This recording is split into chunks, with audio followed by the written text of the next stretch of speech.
ایک حدیث پاک سناتا ہوں، میں سچی بات بتاتا ہوں، میں نے یہ حدیث کچھ دنوں پہلے ہی پڑھی ہے۔ ہر انسان کے ساتھ کوئی نہ کوئی پرابلم ہوتی ہے، کسی چیز کا انتظار ہوتا ہے، کسی اچھے وقت کا انتظار ہوتا ہے۔ جب سے یہ حدیث پڑھی ہے نا، وہ کہتے ہیں نا دل میں ٹھنڈ بڑھ گئی ہے کہ اچھے وقتوں کا انتظار۔ حدیث سنیے، نبی پاک فرماتے ہیں افضل العبادتی انتظار الفرج، آقا فرماتے ہیں آسانی ملنے کا انتظار کرنا افضل ترین عبادت ہے۔ آسانی ملنی ہے مگر اطمینان کے ساتھ، ایسا نہیں روز چیخ رہے ہیں پتہ نہیں کب مسئلہ حل ہوگا، کب میری ٹینشن دور ہوگی، اللہ پاک میری سنتا ہی نہیں ہے، ماذ اللہ لوگ کفریہ کلمات بول دیتے ہیں۔ نہیں، اطمینان کے ساتھ، سکون کے ساتھ، ہر رات کے بعد صبح ہے، ہاں ہر مشکل کے بعد راحت ہے، ان مع العسر یسرا، وعدہ ہے رب کا، آئے گی آسانی مگر اس کا ایک ٹائم لکھا ہے، میں اس کو چینج نہیں کر سکتا۔ اچھا، علماء نے بڑی پیاری بات کہی، امام ترمذی کہتے ہیں یہ کیا وجہ ہے کہ اچھے وقت کا انتظار افضل عبادت ہے؟ تو امام ترمذی فرماتے اس کی وجہ یہ ہے کہ جو بندہ صبر کے ساتھ، دلی اطمینان کے ساتھ آسانی کا انتظار کر رہا ہے نا، وہ ایکچولی سبب پر نہیں مسبب الاسباب پر نظر رکھے ہوئے ہے کہ اللہ نے جب چاہنا ہے میرا مسئلہ حل ہوگا۔ تو یہی تو ایمان ہے نا کہ اللہ پر بھروسہ ہے، اسباب پر بھروسہ نہیں، پیسے ہوں گے تو مسئلہ حل ہو جائے گا، فلاں جگہ دکان کھولوں گا تو مسئلہ حل ہو جائے گا، فلاں آئٹم آ جائے گی تو مسئلہ نہیں، اس کا جو اطمینان ہے وہ رب پر ہے۔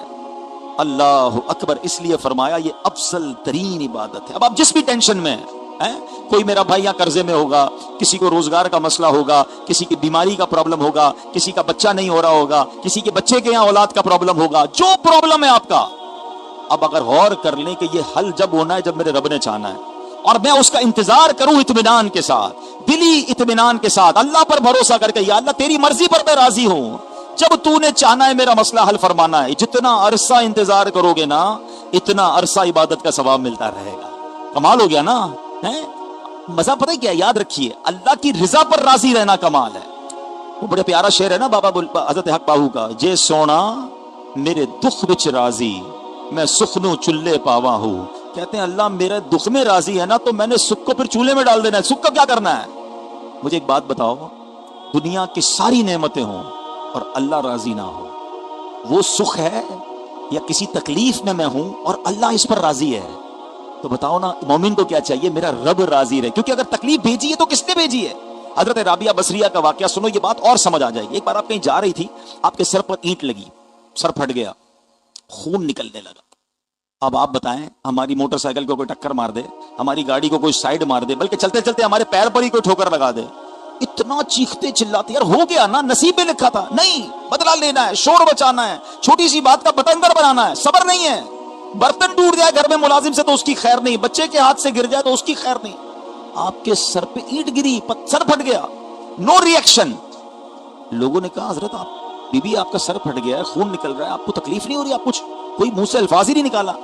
سنو اللہ والوں کا انداز کیا ہے، وہ فرماتی ہیں اینٹ گری ہے تو اللہ پاک کے ارادے سے گری ہے نا، اللہ کا ارادہ تھا نا، اللہ کے ارادے کے بغیر تو پتہ بھی نہیں ہلتا۔ اور پھر فرمایا میرے سر پر لگی ہے تو بھی اللہ کے ارادے سے لگی ہے۔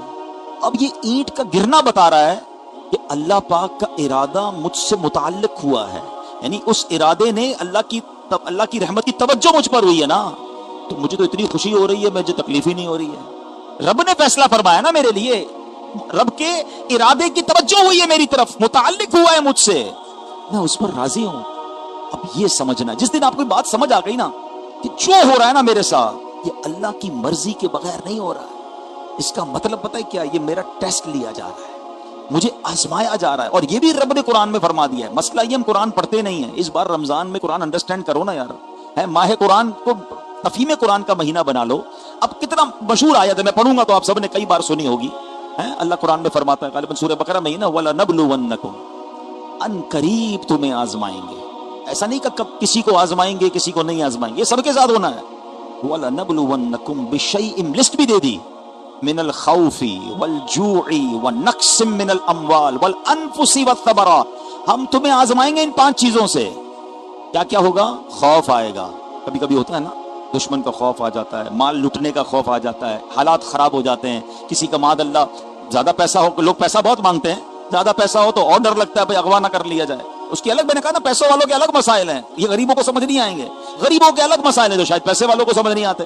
ہر بندہ تکلیف میں ہوتا ہے، یہ نہ کہا کرو کہ بھئی میں اکیلا ٹینشن میں ہوں، قرآن کیا کہتا ہے؟ خوف سے آزمائیں گے، بھوک سے، والجوعی بھوک سے آزمائیں گے، والانفس وَلَنَبْلُوَنَّكُمْ بِشَيْءٍ مِّنَ الْخَوْفِ وَالْجُوعِ وَنَقْصٍ مِّنَ الْأَمْوَالِ، تمہارے مال خراب ہو جائیں گے، ہوتا ہے نا، غلط لاٹ اٹھا لی، غلط کنٹینر آ گیا، غلط ڈیل کر لی، مال خراب ہو گیا، قرآن نے کہا تو ہوگا، پھر کیا ہوگا؟ انفسی، تمہاری باڈی میں پرابلم آئے گا، بیماری آ جائے گی، چلتے چلتے بندہ کہتا ہے بالکل فٹ تھا، اچانک یہ کیا ہو گیا ہے، یہ میرے گردوں میں کیا ہو گیا، مجھے شوگر کیسے ہو گئی؟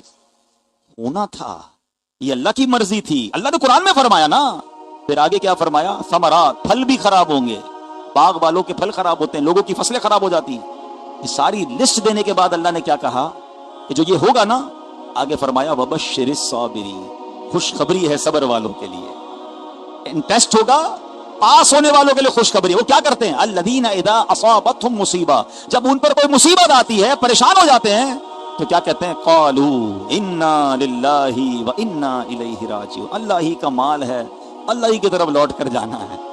یہ تھنکنگ جس دن آپ کو مل گئی نا کہ بس میرے ساتھ جو ہو رہا ہے وہ اللہ کی طرف سے ہے، ایک وقت لکھا ہوا ہے، وہ وقت ختم ہوگا، پرابلم بھی ختم ہو جائے گی، اب میری مرضی ہے میں وہ ٹائم چیخ کر گزاروں، بے چینی میں گزاروں، پریشانی میں گزاروں، یا صبر میں گزاروں۔ صبر کریں گے تو ثواب مل جائے گا، پنجابی کا شعر ہے نا، چپ رہے سے تو موتی ملسن، صبر کریں تو ہیرے، چپ رہو گے تو موتی ملیں گے، صبر کرو گے تو کیا ملیں گے؟ ہیرے۔ ہم کیا کرتے ہیں؟ چپ رہے سے تو موتی ملسن، صبر کریں تو ہیرے، پاگلا وانگو رولا پاوے، نہ موتی نہ ہیرے، پاگلوں کی طرح چیخو گے، نہ موتی ملیں گے نہ ہیرے ملیں گے۔ اچھا مسئلہ پھر بھی حل نہیں ہوگا، میری بیماری ہے وہ اللہ نے چاہنا ہے تو ہی جانی ہے، میں چیختا رہوں، چلاتا رہوں، واویلا کرتا رہوں، ساری دنیا کو بتاتا رہوں، حل نہیں ہونا ہے، صبر کا ثواب چلا گیا۔ تو اے میرے پیارے اسلامی بھائیوں، ہمیں حلم صبر سے اوپر کی چیز ہے، اور وہ حلم کیا ہے؟ علماء کہتے ہیں حلم کی تعریف یہ ہے کہ بندہ جب غصہ آئے نا اس کو پی جائے، روکے، ڈیفیکلٹی ہوتی ہے، مجھے اندازہ ہے صبر کا گھونٹ پینا جو نا سب سے مشکل ہے۔ ہاں لوگ کہتے ہیں یار تم بزدل آدمی ہو، صبر کرتے ہو، بدلہ لو نا، بدلہ لینا تو آسان ہے، اور یہ میں نہیں کہہ رہا، نبی پاک کی حدیث ہے، اللہ کے حبیب علیہ الصلوۃ والسلام فرماتے ہیں پہلوان وہ نہیں جو غصے کے وقت کسی کو پچھاڑ دے، پہلوان وہ ہے جو غصے کے وقت اپنے آپ پر قابو میں رکھے۔ مثال دیتا ہوں، آپ کو کوئی گالی دے، آپ فوراً اس کو گالی کا جواب دے دیں، یہ تو آسان تھا، کمال یہ ہے تو برا بھلا بولے اور آپ صبر کریں، یہ زیادہ مشکل ہے۔ لوگ کہتے ہیں وہ مرد نہیں ہے، مرد وہی ہے جو غصہ پی جائے، اور نبی پاک کا فرمان سن لیا نا۔ اور ایک بزرگ کا واقعہ سنا، حضرت احنف بن قیس، تابعی بزرگ ہیں، ایک بار کہیں جا رہے تھے، ایک بندہ آیا پیچھے سے آپ کو گالیاں دینے لگا، گالیاں، وہ ایک بندہ دیکھ رہا ہے اتنے بڑے بزرگ جا رہے ہیں، پیچھے ایک بندہ گالیاں دے رہا ہے، انہوں نے مڑ کے بھی نہیں دیکھا، چلتے رہے، گالیاں دیتا رہا، چلتے رہے، گالیاں دیتا رہا، چلتے رہے۔ تھوڑا آگے جا کے وہ بزرگ رک گئے، پیچھے مڑ کے کہتے ہیں بھائی دیکھو اور بھی کچھ کہنا ہے تو کہہ لو، آگے میرا محلہ آ رہا ہے، ادھر میرے چاہنے والے ہیں، ان کے سامنے گالیاں دو گے نا تمہیں تکلیف ہو جائے گی۔ وہ اتنا شرمندہ ہوا کہ وہ واپس چلا گیا۔ ایسا جگرا ہوتا تھا اللہ والوں کا، ہمیں کوئی گالی تو دے، ہم کہتے ہیں میں بتاتا ہوں کون ہوں، اس سے زیادہ گالیاں ہم دے رہے ہوتے ہیں، بندہ حیران ہو جائے کہ یہ کیا ہو گیا اس کو۔ بھائی جان اخلاق کا تو ٹیسٹ ہی جب ہوگا نا، جب آپ کے مزاج کے خلاف کوئی بات کرے اور آپ اس کو پراپر اچھا رپلائی دیں۔ آج کل ایک جملہ بڑا مشہور ہے نا، ہم شریف کے ساتھ شریف ہیں، بدماش کے ساتھ بدماش۔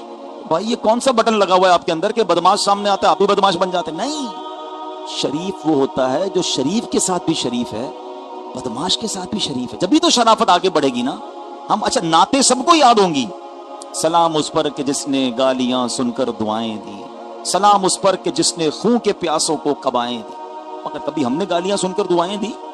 ہم تو مطلب بدلہ لینے نکل پڑتے ہیں، نہیں، بلکہ ایسے ایسے لوگ ہیں معاف کرنا تو دور کی بات، وہ انتظار میں بیٹھے ہیں، بس یار اس کے بچے کی شادی آئے پھر اس کے ساتھ ایسا کروں گا، اس کو بدلہ لوں گا، اس کا کوئی، ہماری میمنی میں کہتے ہیں ٹانا ہے، اس کا کوئی ایونٹ آ جائے بس پھر اس کا ایونٹ خراب کروں گا، جا کے اس کو ذلیل کروں گا سب کے سامنے، انتظار کر کے بیٹھے بدلے کا۔ اور اللہ سے کیا دعا مانگتے ہیں؟ ابھی آئے گی نا رمضان، سب دعا کریں گے، اللہم انک عفو کریم تحب العفو فاعف عنی، اے اللہ تو معاف کرنے والا ہے، معافی کو پسند کرتا ہے، مجھے بھی معاف کر دے۔ بڑی پیاری دعا ہے، مگر اپنے دل سے پوچھو، اللہ سے کہہ رہے ہو اللہ مجھے معاف کر دے، سارے گناہ معاف کر دے، آپ نے بندوں کو معاف کر دیا ہے؟ نہیں نہیں میں تو نہیں چھوڑوں گا، میں تو انتظار میں بیٹھا ہوں۔ یہ کیسی معافی ہے یار؟ مزہ یہ ہے کہ میں بندوں کو معاف کروں اور پھر اللہ سے کہوں یا اللہ تو بھی معاف کر۔ تو اس رمضان میں معافی، درگزر، حلم اللہ کی سنت ہے. آپ کو پتا ہے اللہ کی سنت کیسے ہے؟ بڑی پیاری بات. پہلے تو قرآن کی آیت سن لو. اللہ کریم قرآن مجید میں کیا ارشاد فرماتا ہے؟ رب عز و جل فرماتا ہے وَرَبُّكَ الْغَفُورُ ذُو الرَّحْمَةِ لَوْ يُؤَاخِذُهُم بِمَا كَسَبُوا لَعَجَّلَ لَهُمُ الْعَذَابَ. آسان ترجمہ قرآن کنز العرفان، تمہارا رب بڑا بخشنے والا رحمت والا ہے. اگر وہ لوگوں کو ان کے اعمال کی بنا پر پکڑ لیتا تو جلد ان پر عذاب دیتا. اللہ کتنا حلم والا ہے. ہم گناہ کرتے ہیں وہ ہوا نہیں روکتا ہے. اصول کیا کہتا ہے؟ ادھر میں گناہ کرتا میری سانس رکنا شروع ہو جاتی، ادھر جھوٹ بولتا میری زبان بند ہو جاتی، ادھر حرام دیکھتا میں اندھا کر دیا جاتا، ادھر اللہ کو کوئی ناراض کرتا زمین میں دھسا دیا جاتا. کوئی عذاب نہیں ہو رہا مجھ پر اور آپ پر. صبح و شام گناہ کر رہے ہیں. اس کا مطلب کیا ہوا؟ اللہ ڈھیل دے رہا ہے، اللہ موقع دے رہا ہے. وہ حلیم ہے. اور کمال حلم دیکھو، ساری زندگی کوئی گناہ کرے، ایک سچی توبہ کر لے، اللہ سارے گناہ معاف فرما دیتا ہے.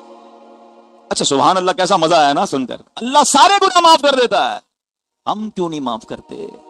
ہم بیوی کو معاف نہیں کرتے، ہم ملازم کو معاف نہیں کرتے، ہم رشتہ دار کو معاف نہیں کرتے. یہ سوچنا ایک بات ہے. آج ماہ رمضان میں جہاں بہت ساری عادتیں بہتر کرنی ہے، اس بار حلیم بننے کی کوشش کرو. یہ اللہ کو بڑا پسند ہے.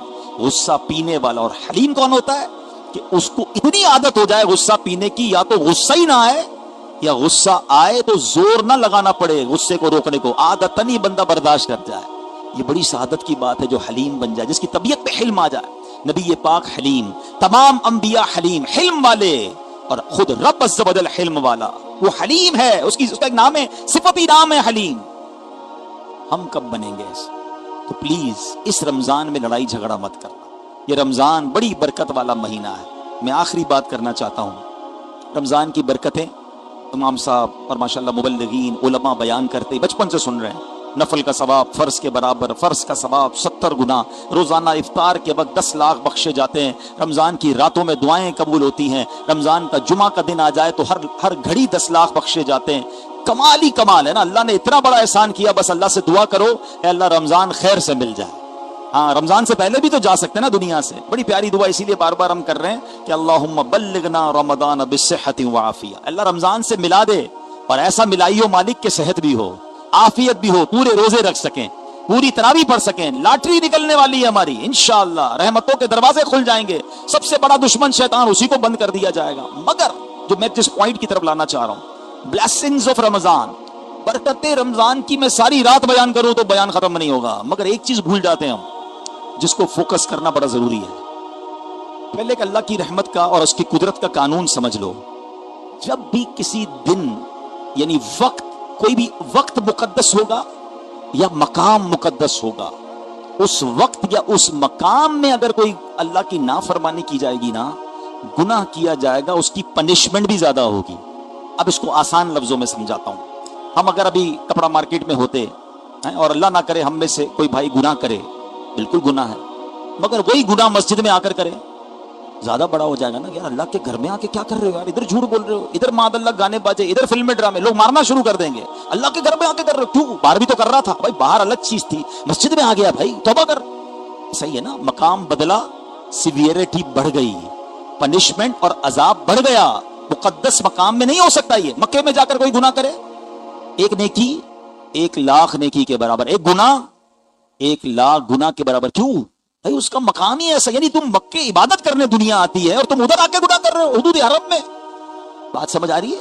مفتی احمد یار خان نعیمی فرماتے ہیں جمعے کے دن مقام اتنا بڑا ہے جمعے کا، ایک نیکی 70 نیکیوں کے برابر، مگر جمعے کے دن ایک گناہ بھی 70 گناہ کے برابر.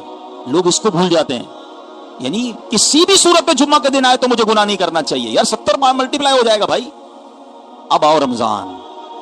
رمضان میں میری بخشش کا سامان کیسا کیا میرے مولا نے؟ سب سے پہلے تو شیطانی بند ہو گیا جو بہکاتا ہے. اب اجر بڑھا دیا، ثواب بڑھا دیا. روزہ دار سو رہا ہے پھر بھی اس کی نیکیاں چل رہی ہیں. بارے نیارے ہو گئے نا. لاٹری، عبادت کرو ملٹیپلائی ہو رہی ہے.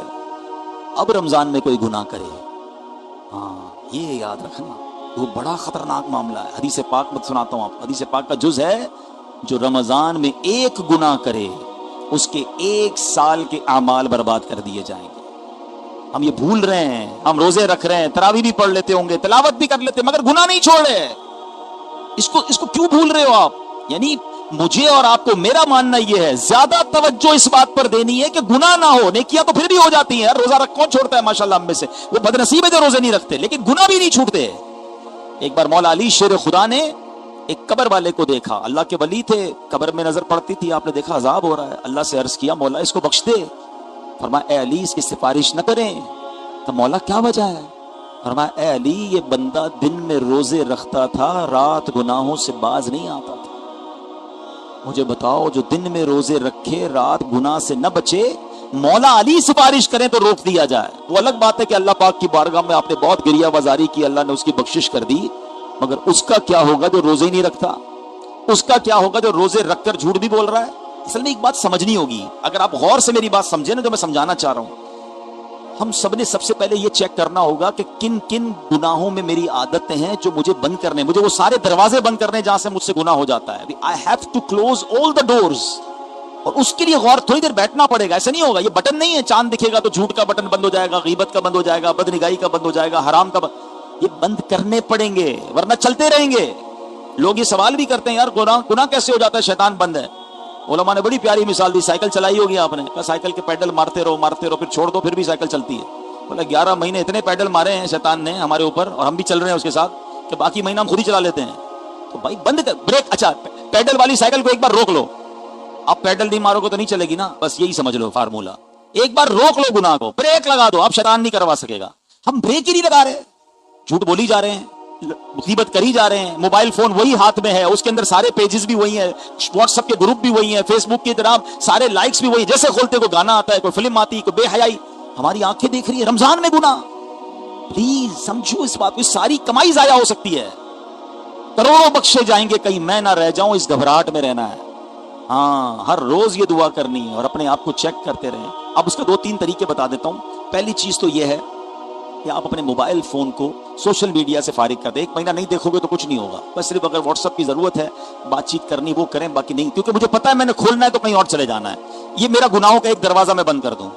دوسرا آپ یہ غور کریں کہ یار دوستوں کی کچھ گیدرنگز ہیں, جب بھی جاتا ہوں وہاں کبھی غیبت ہو رہی ہوتی ہے, کبھی یار جھوٹ ہو جاتا ہے, کبھی کسی کی برائی بیان ہوتی ہے. ان گیدرنگز کو چھوڑ دیں. آپ کو دوست بلائیں گے, آپ کہیں یار میں ادھر جاؤں گا نا گناہ سے نہیں بچ سکوں گا, ایک گناہ 1 سال کے اعمال لے جائے گا. اب آپ بولے پھر کروں گا کیا, رمضان بہت ساری چیزیں کرنے والی. ہم نے تو رمضان کو فوڈ فیسٹیول بنایا نا, آج سحری کدھر کرنی ہے, آج افطاری کدھر کرنی ہے, ہاں بھائی آج کدھر کھانا ہے. ارے بھائی کھانا کے علاوہ بھی کوئی کام ہے کہ نہیں ہے؟ یہ کیوں دوست بات نہیں کرتے, آج تراویح کہاں پڑھنی ہے, آج تلاوت کہاں کرنی ہے, آج تہجد کہاں پڑھنی ہے, آج قرآن بیٹھ کے کہاں سننا ہے. Nobody talk about it. قرآن کو عبادت کے لیے یوز, رمضان کو عبادت کے لیے یوز کریں. آپ کو لگتا ہے یار میں رات جاگتا ہوں تو گناہوں سے نہیں بچ پاتا, اب سو جائے رات کو, لیکن گناہ سے بچنا ہے. بیسٹ وے میں آپ کو بتاتا ہوں, زندگی میں ایک بار یہ کر کے دیکھ لو.